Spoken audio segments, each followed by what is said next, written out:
I want my students to know more than information. I think we have a tendency to think education is just the transfer of information.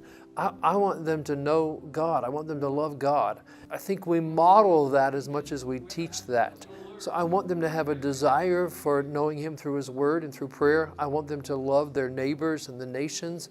I want them to so walk with God, and this is my theme text out of Acts 19, that hell knows them by name. I want them having that kind of influence in the world. The classroom is easy. You're teaching, you're spending time with him. It's a little tougher to figure out how to spend time with him outside the classroom, but I think we've got to do that because it's outside the classroom that you have time for Q&A, to talk about real life issues. I went to Southeastern Seminary in the spring of 1998, and one of the first classes you have to take there is the Spiritual Formations class, and he was my Spiritual Formations teacher. And he made an offer to have lunch with his students, so I took him up on it.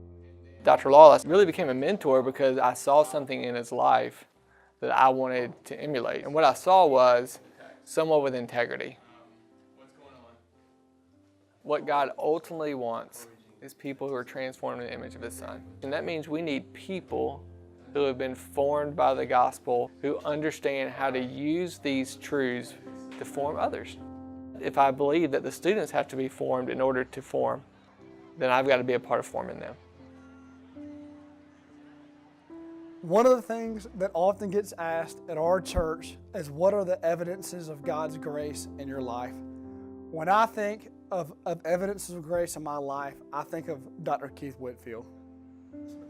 His friendship, his mentorship, the hero that he's been to me. It's a relationship that I don't feel like I deserve.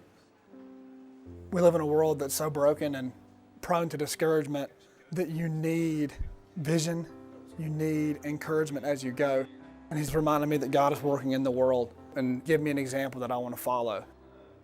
We're not just doing theological education, we're doing ministry preparation at Southeastern. I can't just say that. I've got to be a part of it.